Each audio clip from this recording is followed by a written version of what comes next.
이번 폭우 피해 상황과 산사태 위험 전문가와 함께 좀 더 자세히 짚어보겠습니다.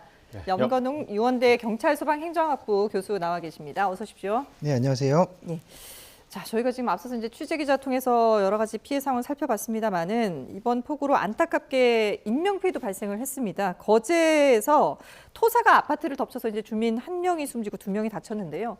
산사태가 글쎄요, 이게 지금 갑작스럽게 밤에 벌어진 상황이라서 주민들이 대피하기도 어려웠던 상황으로 봐야 되겠죠. 네, 맞습니다. 야간에 이제 폭우가 내렸는데 야간에만 한 6차례 정도 72mm 비가 내렸어요. 네. 그러니까 사실 야행성 폭우가 내린 것이 되게 결정적인 좀 원인이 되었다. 그러니까 일단은 그 거제 지역에 굉장히 많은 그런 강우가 내렸죠. 예. 뭐 시간당 124.5mm 이거는 상상할 수조차 없는 재난 수준의 비거든요. 근데 이제 하루에도 그 633.2mm인데 이틀 합산하면 이제 910mm 정도가 내렸습니다. 그러니까 거의 이제 이 배수 용량, 그러니까 도시가 감당할 수 있는 배수 용량을 넘어서는 수준의 비가 내렸고, 거기에 이제 이 비가 내리다 보니까 이 토사가 쓸려 내려가면서 이제 갑자기 이제 산사태가 발생했는데, 이 산사태가 이제 상층부부터 내려오게 되면 속도가 굉장히 빠릅니다. 약 70km 정도에 달하는 속도로 내려오게 되고요. 예. 이게 최대 2km까지 지금 토사가 내려와서 이 산사태 피해 범위를 넓히게 되는데요. 결국 그러니까 아마 이 야간에 산사태가 발생했을 때 여러 징조들이 나타난 걸로 알고 있는데 뭐 지금 뭐 대포 소리 같은 쾅쾅 소리를 들었다라는 주민 제보도 있었어요. 그러니까 네. 이게 대표적인 산사태가 시작되는 그런 징후거든요. 그러니까 이게 땅울림 증상이라고 하는데 땅울림 증상이 있었고 이미 산사태는 시작되었다. 그러니까 주민들이 그 불과 몇 분 동안 대피할 시간조차 없었을 것이다라고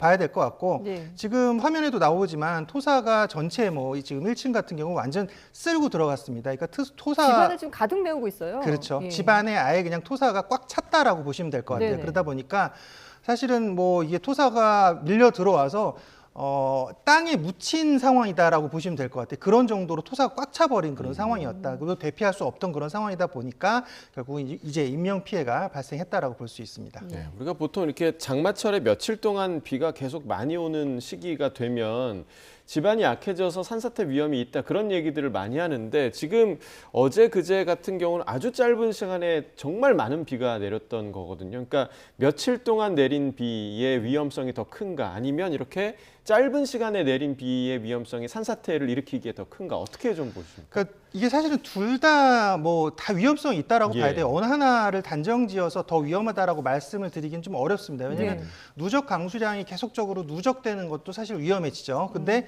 순간적으로 이 강우가 이제 집중적으로 내리는 것은 사실 조금 더 위험하다라고 볼 수는 있습니다. 이제 어제 거제 같은 경우가 이제 그런 경우로 볼 수 있죠. 네.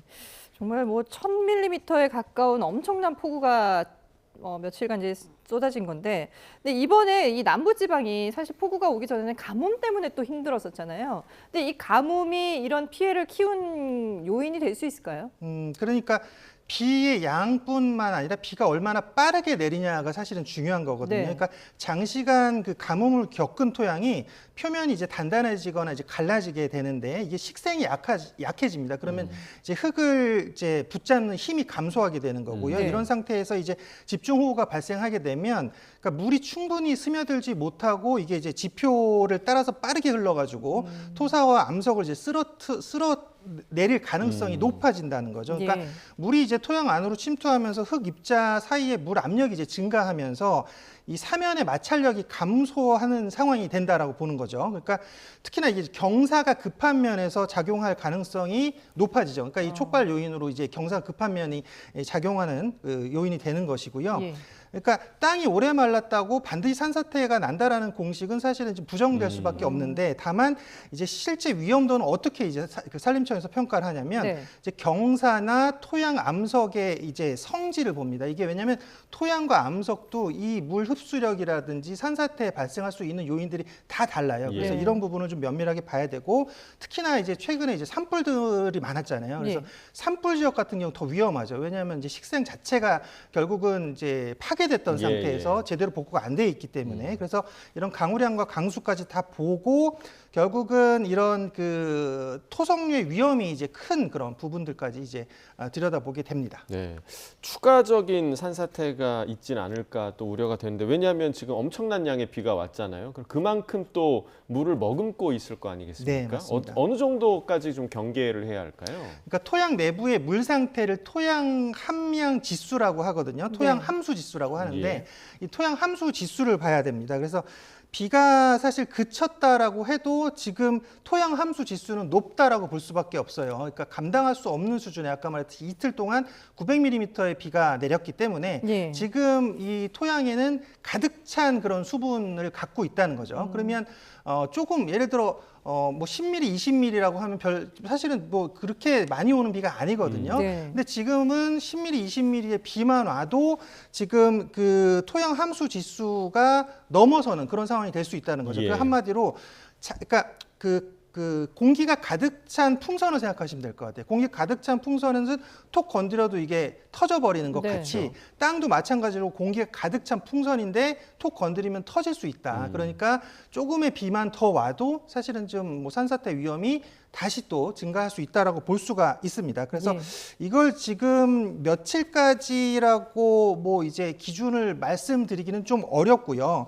토양 내 이 수분이 얼마나 좀 증발하느냐 그리고 강우 상황이 이제 멈추느냐에 따라서 산사태 위험도는 낮아질 수 있다고 볼 수 있습니다. 예. 앞서서 이제 이번 그 거제 산사태를 피해를 입은 아파트에서도 굉음을 들었다라고 이제 말씀을 해주셨는데 네. 일반적으로 산사태가 발생하기 전에 나오는 전조 증상들은 어떤 것들이 있고 또 이런 만약에 산사태가 발생을 하면 어떻게 대피를 하는 게 좋을까요? 네, 일단은 그 바람이 불지 않는데 나뭇잎이 흔들린다든지 그다음에 갑자기 경사면에서 물이 치솟아 오른다든지 네. 또는 이제 아까 말씀드렸듯이 이제 쾅쾅하는 이제 땅울림 현상이 발생한다든지 이런 경우들은 산사태가 시작되고 있다라고 보시면 될 것 같아요. 그러면 우리 지금 국민행동 요령에서는 이런 산사태가 발생했을 때 전기와 가스를 차단하고 대피하라 이렇게 되어 있는데 네. 저는 사실 그거는 바람직하지 않다고 봅니다. 왜냐하면 그 시간에 전기가스를 차단하라는 건 이제 추가적인 피해를 방지하려고 하는 건데 인명이 더 중요하죠. 그렇죠. 왜냐하면 아까 제가 말씀드렸듯이 70km의 속도로 지금 토사가 쓸려 내려오는 상황은 불과 몇 분 안에 대피를 하냐 마냐. 그 여기에 이제 생명이 이제 좌지우지되는 그런 상황이라고 볼 수가 네네. 있거든요. 그러니까 빠르게 근데 그런 건 좋을 것 같아요. 이제 미리 지금 산사태다라고 좀 크게 소리를 치시면서 다른 이웃들에게도 좀 경고를 해주시면서 네. 지금 산사태가 오는 반대 방향으로 무조건 전력으로 지금 뭐 일단은 피신을 하시는 게 가장 예. 좋습니다. 그래서 산사태가 일어나는 산에서 봤을 때는 그 경사면과 반대쪽으로 가라고 이렇게 지금 국민행동 요령에서도 얘기를 하고 있고요. 너 그러니까 반대쪽 높은 지점으로 올라가라 이렇게 얘기를 하고 있기도 하고요. 또는 지금 이제 건물이 있다라고 하면 건물 뒤편으로 피하시면 산사태가 어느 정도 막을 수 있죠. 왜냐하면 지금 그 거제에서도 좀 산사태 난 게 1층을 투과해가지고 다른 건물이라든지 이쪽까지 이동하기는 좀 어렵거든요. 왜냐하면 이 건물에서 막아줬기 때문에. 네. 그래서 예. 큰 건물이 있다라고 하면 그 건물 뒤편으로, 그러니까 시간이 없을 때 말씀드린 거예요. 그럴 때는 건물 뒤편으로 좀 이동해서 시간을 좀 확보하시는 것도 좋습니다. 예, 산에 가까이 거주하는 주민들은 좀 반드시 숙지하시면 좋을 것 같습니다. 이번 그 비 피해의 전체적인 좀 상황을 살펴보면 특징적인 게 도로가 파손된 경우가 상당히 많았어요. 이거는 왜 그런 겁니까? 그러니까 아스팔트가 굉장히 단단하다고 예. 생각하잖아요. 네. 근데 아스팔트는 그냥 계란 껍데기라고 생각하시면 될 것 같아요. 그러니까 밑에 있는 토사층, 그다음에 그 흙과 모래, 그다음에 돌멩이들 이런 것들이 이제 안에서 받쳐주고 있는 거거든요. 예. 거기에 이제 여러 가지 그런 그 토사층들이 있고 그 사이 이제 지하수가 흐르는 거거든요.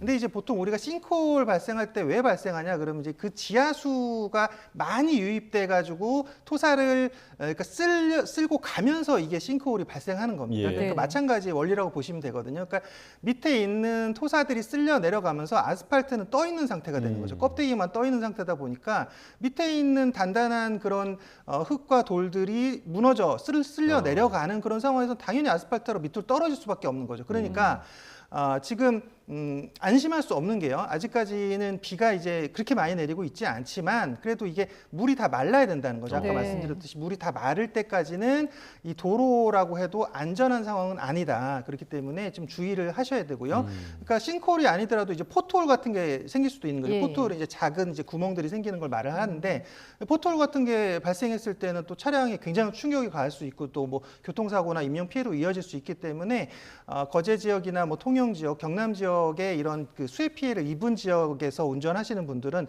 주의를 좀 하셔야 될 것 같습니다. 예. 지금 도로를 보시면 좀 피해들이 어마어마한데 이게 어쨌든 복구를 해야 되는 상황인 거잖아요. 근데 앞서 말씀하신 것처럼 물기를 머금고 있기 때문에 이게 마를 때까지 그러면은 복구는 기다려야 되는 건가요? 아니면 뭐 어떻게 좀 주의를 하는 게 좋을까요? 네, 맞습니다. 일단은 기다리는 게 사실은 가장 뭐 큰 대응 방법이라고 볼 수밖에 없어요. 왜냐하면 예. 여기 지금 그러니까 급하게 아마 도로가 파손된 데는 아마 지자체에서 급하게 복구 공사를 할 겁니다. 네. 근데 이거는 위에서 이제 보이는 경우를 얘기를 하는 거죠. 지금 예를 들어 아스팔트가 깨지거나 함몰된 그런 상황에서는 즉시 도로 복구 공사를 하겠지만 예. 그 내부를 다 들여다볼 수는 없어요. 물론 지금 포토를 이제 지금 검사하는 그런 장비들이 있어요. 이게 네. 지하 지층을 이제 확인하고 다니는 그런 레이저 장비가 있거든요.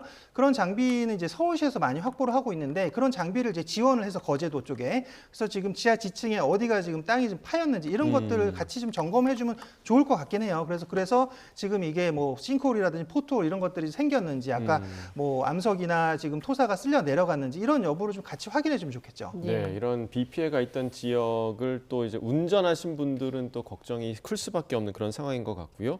또 집들도 많이 침수가 됐습니다. 그래서 이 감전의 위험 아니면 가스 누출의 위험 이런 것들도 좀 걱정하시는 분들 많으실 것 같은데요. 네, 맞습니다. 지금 사실은 지금 이재민도 굉장히 많잖아요. 예. 뭐 수백 명의 이재민이 있는데 이 이재민들이 다시 이제 이제 집에 돌아가셨을 때는 사실 좀 굉장히 안타까운 그런 심정이실 겁니다. 누구도 이해 못하는 그런 심정이겠지만 그래도 결국은 이제 다시 또 복구를 해야 되잖아요. 그러면 제일 우선적으로 보셔야 될 게 이제 전기 가스입니다. 그래서 특히나 이제 물을 먹었던 전기 시설들, 전기 장비 같은 경우는 누전의 위험 가능성이 굉장히 높고요. 가스도 마찬가지로 폭발 가능성이 굉장히 높기 때문에 필요하다면 전문가를 좀 불러서 점검을 하시는 게 좋고요.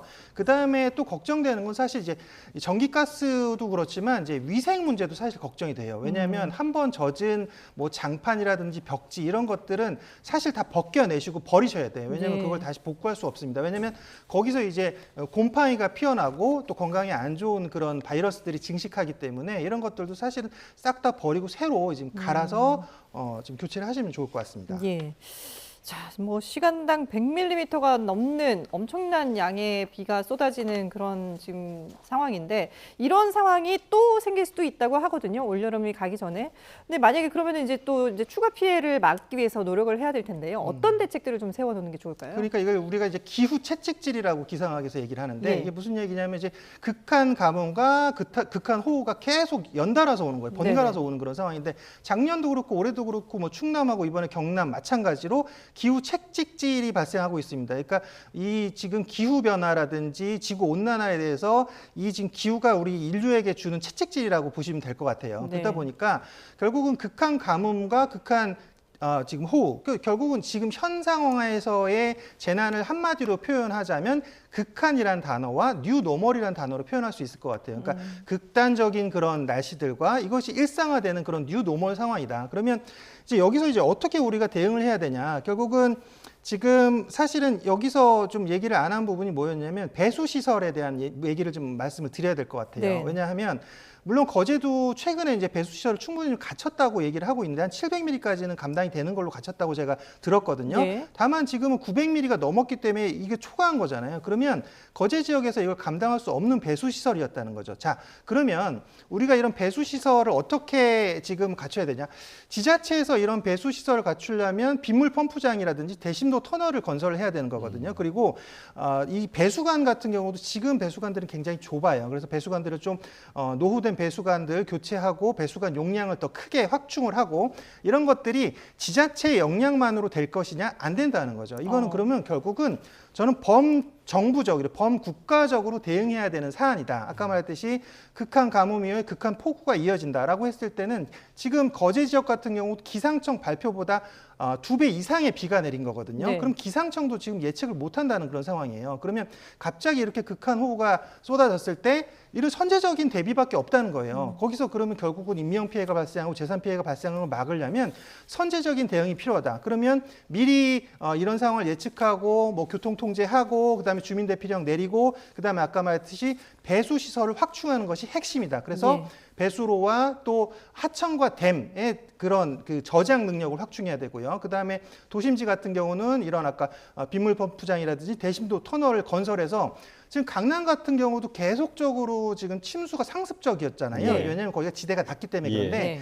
2030년까지 강남은 110mm, 그러니까 시간당 110mm를 감당할 수준의 지금 대심도를 만들고 있거든요. 자, 그러면 강남은 100mm가 와도 절대로 잠기지 않는다는 얘기가 되겠죠. 예. 자, 이런 것들이 서울이나 수도권에서는 이런 것들의 혜택, 그러니까 안전에 대한 혜택을 받을 수 있지만 이런 지방은 사실 안전에 대한 혜택이 좀 떨어질 수가 있습니다. 예. 그러면 결국 정부는 이런 안전에 대한 균일한 서비스를 제공해야 되는 것이 정부의 목적이거든요. 네. 그렇다라고 하면 수도권과 지방의 차이를 두지 말고, 그러니까 지방이 예산이 부족하다라고 하면 뭐 특별 회계 예산이라든지 특별법을 통해서 아니면 지원금을 통해서 특별 재난 지원금들이 있거든요. 이런 것들을 통해서 지금 이런 그 순환에 대비하는 안전 시설들을 좀 확충하고 또 확장하고 또 충분히 감당할 수 있는 그런 수준으로 만드는 것이 중요하다라고 말씀드리고 싶습니다. 지자체를 넘어서 정부 차원에서 안전 대책을 좀 돌아볼 필요가 있다라고 말씀해 주셨습니다. 네, 지금까지 염건웅 유원대 경찰소방행정학부 교수와 함께 짚어봤습니다. 오늘 말씀 잘 들었습니다.